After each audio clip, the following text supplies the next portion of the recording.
Police دکھائی دے. آپ لوگوں نے واپس لے لی ہے؟ کیونکہ آج فواد چودھری صاحب کہہ رہے تھے میڈیا سے بات کرتے ہوئے کہ انہوں نے تو کبھی پی ٹی آئی چھوڑی ہی نہیں, وہ ہمیشہ سے پی ٹی آئی کا حصہ تھے, یعنی کہ انہیں گرین سگنل بانی پی ٹی آئی کی طرف سے دے دیا گیا ہے پی ٹی آئی کے لیے. دیکھیں جی, فواد چودھری صاحب ڈیفینیٹلی پی ٹی آئی کے حصہ ہی تھے, اور اس کے بعد وہ جس طرح سب کے ساتھ ایک معاملات ہوئے, میں اس میں اپنے ریمارکس اس لیے نہیں دوں گا کہ یہ مسئلہ یہ ہماری کور کمیٹی فیصلہ کرتی ہے اور خان صاحب فیصلہ کرتے ہیں. جیسے خان صاحب کا فیصلہ ہوگا وہ سب کو قبول ہوگا. فواد چودھری صاحب کو اگر خان صاحب دیکھتے ہیں کہ ان کی وہ واپس آ رہے ہیں اور ان کو واپس آنا چاہیے تو ہمیں سب کو قبول ہوگا. ہم نے تو اپنی پارٹی لیڈرز کو اوبے کرنا ہے.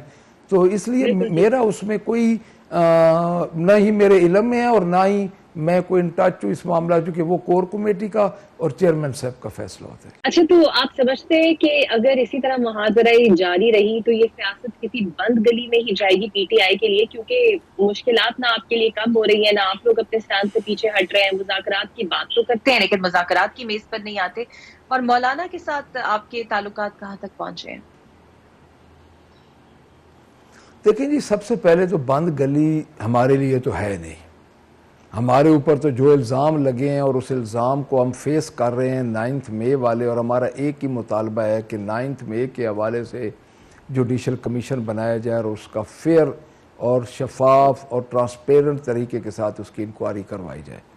دوسری بات آپ کر رہی ہیں کہ اس کی ہماری مینڈیٹ ہمارا فارم 45 کے تحت ہم جنگ لڑ رہے ہیں. اس کا ہمارا یہ ہے کہ ہمیں جتنی جلدی فیئر ٹرائل ملے گا, چونکہ ڈیلینگ جسٹس ڈینائنگ جسٹس یہ ایک فارمولہ ہے. تیسرا آپ جو بات کر رہی ہیں مولانا فضل الرحمان صاحب والی, دیکھیں جن جماعتوں نے ہمارا مینڈیٹ چوری نہیں کیا, 2 جماعتیں ہیں جن کے ساتھ ہماری بات چیت ابھی نہیں ہو سکتی جب تک ہمارے مینڈیٹ کا فیصلہ نہ ہو. مولانا فضل الرحمان سے آئین تحفظ پاکستان کی جو ہماری نئی موومنٹ چل رہی ہے وہ بات کر رہے ہیں, وہ ایک سیاسی جماعت کے سربراہ ہیں.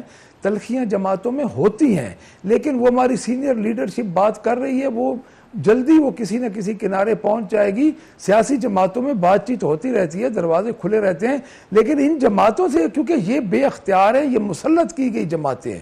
یہ مسلم لیگ نون جو ہے یہ مسلط کی گئی ہے, خاندان شریفہ مسلط کیا گیا پنجاب اور پاکستان پہ. انہوں نے ہمارا مینڈیٹ چوری کیا, ہم چوروں کے ساتھ کیسے ہم بیٹھ سکتے ہیں؟